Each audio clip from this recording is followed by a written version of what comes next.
My name is Akisembo Arnold, a Ugandan 29-year-old born-again Christian. I run a YouTube channel called Kisembo Academy where I get to post recorded academic tutorials.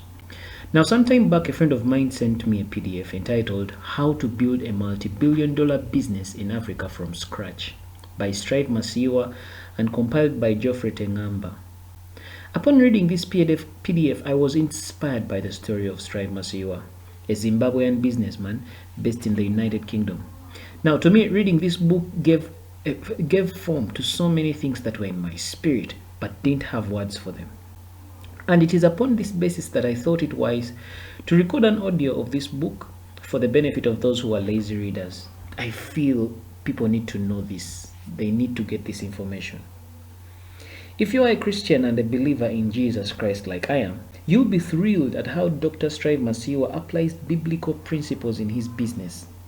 You'll be humbled by the fact that despite the persecution he faced, he beheld a certain kind of peace, the kind of peace that surpasses all understanding, that guards your mind and heart in Christ, in spite of all that is happening. Now, before I start reading this wonderful book, I would like to thank God for this amazing gift, Dr. Strive Masiyiwa. I would also like to thank Dr. Strive Masiyiwa for availing himself to pour himself out to mentor the next generation of entrepreneurs on his Facebook page. The things that he has been able to share with us via his Facebook page have been very insightful, and personally I've learned a lot from what he has shared, and I am very eager to implement all of it. Now, for those of us who do not know yet, let me try to introduce to you who Dr. Strive Masiyiwa is, just briefly. Now, Dr. Strive Masiyiwa is a born-again Christian who also happens to be a London-based Zimbabwean entrepreneur and philanthropist. He is the executive chairman and founder of Econet, and he's a renowned philanthropist that has given scholarships to over 100,000 Africans across the continent. He has also devoted his time to mentor the next generation of entrepreneurs through his Facebook page, which has a growing following of 2.5 million people from across Africa. Now, that would be brief. I'll stop there. If you want more, there is a lot about him. I can't exhaust it now. For now, I would love to go straight into reading the book. The book is entitled How to Build a Multi-Billion-Dollar Business in Africa from Scratch.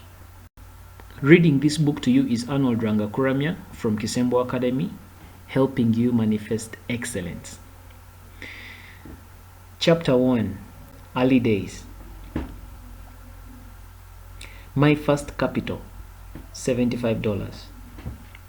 When I returned to my home country, Zimbabwe, soon after its independence, I got a job with a state-owned telephone company as an engineer. In those days, there were no mobile telephone companies. Almost every day after work, I used to stop at a local hotel for drinks with some of my mates before catching the bus to go home.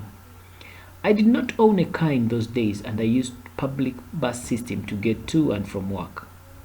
My friends and I would often discuss different business ideas which could help generate more cash for ourselves. I personally wanted to save up to buy or build a house one day and get married. I soon realized that these discussions always ended up as nothing more than just beer talk, so I determined to put some form and structure to it. Why don't we start a savings club in which we all pledge to set aside a portion of our salaries? I suggested to more than 10 people gathered around the bar. What will we do with the money? Someone asked. Well, we can develop projects in which we invest, I suggested. Like what? Someone else chimed. We can start a disco. The one here is lousy. Almost everybody thought it was a good idea, and I was chosen as the coordinator. I also suggested that next time we meet at a more serious venue rather than a pub. I suggested the home of an uncle of mine, and we set a date for that weekend. On the Saturday morning set for the meeting, only 3 of my friends pitched up. I suggested we start anyway, and we agreed to set aside every month what would have been an equivalent of $75. I went off and opened the bank account, and at the end of the month, only 2 of us actually put in any money. Two others who promised to put in money continued to attend meetings for a month or two, but then we kicked them out after it became obvious they were never going to put in any money. We went around the suburbs fixing broken lights and gates. We invested every cent into doing bigger and bigger projects. For me, nothing has really changed in terms of those basic principles. You start with what you have, you do what you can, you invest what you get so that you can do bigger and bigger things. From there, we built an engineering company and soon moved to telecommunications. It's all in the numbers. Show me the numbers. It had been quite a while since I sold my car to fund our working capital. My partner and I spent all our time just focused on our business. We worked long hours and drove around in battered old pickup truck. We were totally consummate about our business. When I was not working, I was reading every book or article I could find on business and business management. It was my passion.